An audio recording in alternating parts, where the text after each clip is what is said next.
नमस्कार, मैं हूं संजय शर्मा। आप देख रहे हैं 4 PM न्यूज नेटवर्क। और राजनीति में संकेतों का बहुत महत्व होता है और राजनीति में बातों का बड़ा महत्व होता है। आप संकेत क्या दे रहे हैं, आपका मैसेज क्या जा रहा है, ये बहुत जनता बारीकी से देखती है और उस समय तो खास तौर पर देखती है जब चुनाव सिर पर हो। उत्तर प्रदेश के चुनाव होने में 2 महीने रह गए हैं।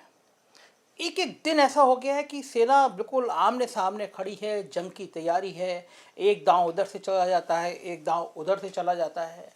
प्रधानमंत्री नरेंद्र मोदी उत्तर प्रदेश में इतनी ज़्यादा जनसभाएं कर रहे हैं, लोग हैरान हैं कि अभी चुनाव की घोषणा हुई नहीं है और प्रधानमंत्री हर तीसरे चौथे दिन उत्तर प्रदेश में होते हैं। कभी बनारस में होते हैं, कभी बलरामपुर में होते हैं, कभी कुशीनगर में होते हैं। तो जाहिर है कि प्रधानमंत्री को समझ में आ गया है कि अपने योगी जी के बस की बात नहीं है उत्तर प्रदेश का चुनाव जिता पाना। तो गांव गांव में मैसेज चला गया है ना कि सरकार ऊंची जाति की है, सरकार ठाकरों की है, सरकार बनियों की है। उसने प्रधानमंत्री को संकेत साफ कर दिया कि अगर यही हाल रहे तो योगी सरकार की विदाई तय है। अखिलेश यादव की जो स्ट्रेटेजी है वो केंद्र नेतृत्व को बहुत परेशान कर रही है। 2022 के लिए नहीं, 2024 के लिए परेशान कर रही है। क्योंकि जिस तरह से उत्तर प्रदेश में पिछड़ी जातियों की गोलबंदी हो रही है, वो केंद्रीय नेतृत्व के लिए बहुत चिंता का विषय है। केंद्रीय नेतृत्व को अब समझ में आया है कि जो 6 महीने पहले यूपी दरबार और दिल्ली दरबार की लड़ाई चली थी, अगर उसी समय मुख्यमंत्री बदल दिए जाते तो शायद इतने दुर्दिन अब ना होते। अब वो हिंदुत्व वाला जो कार्ड है ना, जो हिंदू मुसलमान टोपी और चूड़ीदार पजामा और दाढ़ी वाड़ी, वो सब चलता हुआ नजर आ नहीं रहा है। क्योंकि हालात बहुत ख़राब हो गए। डेवलपमेंट के नाम पर सिर्फ खोखली बातें हुई हैं। गांव गांव में हाल बेहाल है। और दूसरा जो मैसेज है ना ऊंची जाति और पिछड़ी जाति वाला, वो बहुत बुरी तरह से चला गया है। अखिलेश यादव के संग में जो जिस तरह से ये पिछड़ी जाति के नेता इकट्ठे हुए हैं, राजभर समाज के लोग और राजीव वर्मा और तमाम बड़े बड़े नेता, उसने बेचैनी पैदा की है। आज सुबह से पॉलिटिकल गलियारों में जब से वो हरिशंकर तिवारी शामिल हुए तो चर्चा चल रही थी, और 3 नामों की चर्चा चल रही थी कि भाई दारा सिंह चौहान, धर्म सिंह सैनी, स्वामी प्रसाद मौर्य, ये भी शिफ्ट होने वाले हैं। लेकिन ऐसी बातों का कोई आधार तब तक नहीं होता जब तक वो शिफ्ट हो ना जाए। राजनीतिक में ऐसी बातें चलती रहती हैं। स्वामी प्रसाद मौर्य का नाम कई दिनों से चल रहा है। लेकिन एक बड़ी खबर आई है। खबर यह हुई, केंद्र में मंत्री अनुप्रिया पटेल ने कुछ खतरनाक संकेत दिए हैं। अनुप्रिया पटेल ने कहा है कि अभी तय थोड़ी ना है कि हम किस पार्टी के साथ जाएंगे, जो हमारी विचारधारा के साथ होगा उसके संग जाएंगे। दरअसल अनुप्रिया पटेल इस बात से नाराज है कि जब मोदी जी का इस बार मंत्रिमंडल विस्तार हुआ, सरकार बनी थी, तो भाव नहीं दिया गया अनुप्रिया पटेल को, तो किनारे कर दिया गया। जब चुनाव आ गए सामने और अखिलेश यादव का जो बैकवर्ड वोट बैंक था मजबूत होने लगा, तो समझ में आया कि अनुप्रिया पटेल नाराज होंगी। तो कुर्मी तो गया, और कुर्मी बड़ा फाइटर कौम है, बीजेपी के संग मजबूती से खड़ा रहता है वो। लेकिन इस बार नाराज भी नजर आ रहा है। तो ये हुआ कि अनुप्रिया पटेल को मंत्री बनाओ केंद्र में, कम से कम कुछ तसल्ली हो जाएगी। अनुप्रिया पटेल ने उस समय में बाद में कुछ नेगोशिएशन किया कि मेरे पति को भी मिनिस्टर बनाया जाए और कुछ सीटें दी जाए, तो बहुत ज़्यादा बात बनी नहीं।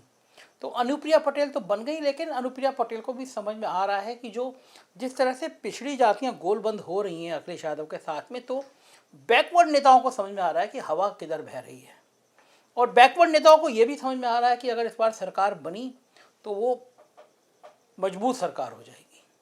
क्योंकि पिछड़ी जाति 52-54% जाति हैं, वो एक तरफ गोलबंद होती नजर आ रही हैं। 20% मुसलमान बिल्कुल इंटैक्ट है। तो बीजेपी के पसीने तो आ रहे हैं। अनुप्रिया पटेल सोचो, जो आप केंद्र में मंत्री हैं, जो मोदी जी के साथ मिनिस्टर, अगर वो ये कह रही हैं कि अभी तय नहीं है, जो हमारी पार्टी लाइन में बात करेगा, जो हमारी नीतियों की बात करेगा, जो बैकवर्ड समाज की बात करेगा, तो क्या आप जिस सरकार में गठबंधन के रूप में शामिल हैं उसमें वो संतुष्ट नहीं है? इसके दो अर्थ निकलते हैं अनुप्रिया पटेल के। पहला अर्थ तो ये है कि वो अखिलेश यादव को संकेत दे रही हैं कि हम उनके साथ आने को तैयार हैं। अखिलेश यादव ने भी असल में व्यू रचना ऐसी कर ली, उनकी माँ बेटी की आपस में पटती नहीं है। तो कृष्णा पटेल जी को अखिलेश यादव जी ने बुलाया, चाय पिलाई, फोटो ट्वीट किया। कृष्णा पटेल जी ने भी अखिलेश यादव की तारीफ करते हुए ढेर सारे पुल बांध दिए। अब कृष्णा पटेल जी सोनेलाल पटेल जी की पत्नी है, तो पटेल समाज में सोनेलाल पटेल का बहुत खासा महत्व है, उनकी पत्नी का है। और ये अनुप्रिया के लिए थोड़ी सी खराब बात ये होती है कि ये हमारा समाज आज भी, जो भारतीय समाज है ना, वो माँ बेटी की में भली माँ की गलती हो, लेकिन ये मानता है कि भाई बेटी की गलती है जो माँ को बात नहीं करती। तो अनुप्रिया पटेल का अपनी बहन से भी संबंध अच्छे नहीं है, अपनी माँ से भी अच्छे नहीं है। तो अखिलेश यादव ने कृष्णा पटेल को बुला लिया, बातचीत कर ली। फिर प्लान ये किया कि अनुप्रिया पटेल की मां कृष्णा पटेल को लेके अखिलेश यादव अपने साथ कुछ बड़ी कुर्मी माहौल इलाके में रैली करेंगे, जहाँ सोनेलाल पटेल के बड़े बड़े कटआउट होंगे, होर्डिंग होगी। तो अनुप्रिया पटेल समझ गई कि अगर ये मैसेज गया मिर्ज़ापुर, कौशाम्बी या कुशीनगर, जहाँ जहाँ कुर्मी माहौल है, वहाँ सोनीलाल पटेल के बड़े बड़े कटआउट के साथ उनकी विधवा ने, यानी उनकी अनुप्रिया पटेल की मां ने अखिलेश यादव के पक्ष में किया, तो कुर्मी वोट विभाजित हो सकता है और नुकसान अनुप्रिया पटेल को होगा।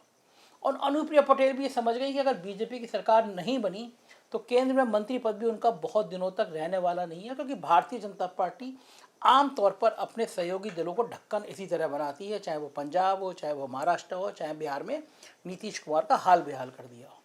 तो अनुप्रिया पटेल को लगा कि अगर ये समझौता हो जाता है, चर्चा ये है कि अनुप्रिया पटेल के दिमाग में ये आया कि अगर समझौता हो जाता है अखिलेश यादव के साथ, तो कम से कम उत्तर प्रदेश में एक बड़ी ताकत वो बन के उभर सकती हैं, कुछ सम्मानजनक सीटें मिल जाएं तो ताकत बन सकती हैं, सरकार बनने के लक्षण लग ही रहे हैं उनको, तो सरकार में भागीदारी, उत्तर प्रदेश सरकार में भागीदारी उनके पति की हो जाती है, तो एक अच्छी स्थिति रह सकती है, क्योंकि केंद्र में जो हालात हैं उसके मुकाबले में उत्तर प्रदेश का कैबिनेट मिनिस्टर उनको कहीं ज़्यादा सूट करता है। लेकिन ये बातें भी भविष्य की हैं कि होता है या नहीं होता है। दूसरा ये भी संकेत हो सकता है कि वो अखिलेश यादव के साथ ना जाए, लेकिन ऐसा संकेत देकर वो बीजेपी में अपना रेट बढ़ा रही हूँ, रेट मतलब अपनी सीटों की संख्या बढ़ा रही हूँ, बीजेपी पे एक मनोवैज्ञानिक दबाव बना रही हो कि अगर भाई आपने हमसे समझौता नहीं किया तो हम अखिलेश यादव के साथ चले जाएंगे। लेकिन अनुप्रिया पटेल के इस तरह के मैसेज की अभी तय नहीं है, बातचीत हो रही है, अखिलेश जी के लिए भी, सबके लिए दरवाजे खुले हैं, उसने बीजेपी के नेताओं की दिलों की धड़कनें तो बढ़ा दी हैं। भारतीय जनता पार्टी को लग रहा है कि अगर ये 2-3 कैबिनेट मिनिस्टर जिनका मैंने नाम लिया कि वाकई में समाजवादी पार्टी में चले जाते हैं, तो ये संदेश बिल्कुल साफ हो जाएगा कि पिछड़ी जातियां समाजवादी पार्टी में चली गई और कोई कसूरवार नहीं है, बीजेपी खुद है। अगर योगी आदित्यनाथ जी केशव मौर्य की 4 साल बेइज्जती, 4.5 साल इतनी बेइज्जती नहीं करते, केशव मौर्य के ठेकों की जांचें नहीं कराते, केशव मौर्य को अपमानित नहीं कराते, तो कम से कम स्थिति आज पिछड़ी जातियों में नहीं बनती। और एक बात बिल्कुल तय है, पिछले 15-20 साल का इतिहास उठा कर देख लीजिए, किसी ऊंची जाति का चेहरा आप घोषित करते हैं कि साहब ये ऊंची जाति का, ये पंडित, ये ठाकुर, ये बनिया मुख्यमंत्री बनेगा, तो उत्तर प्रदेश में संभव नहीं है। 52-54% पिछली जातियों के बीच में अगर आप अगले का चेहरा लगाते हैं तो परेशानी है। हरिशंकर तिवारी जिस तेवर में आए, योगी आदित्यनाथ के सबसे बड़े दुश्मन हैं, और पूर्वांचल की कम से कम 40 से 50 सीटें ऐसी हैं जहाँ के ब्राह्मण लोग पूर्वांचल हरिशंकर तिवारी के परिवार से संबंध रखते हैं।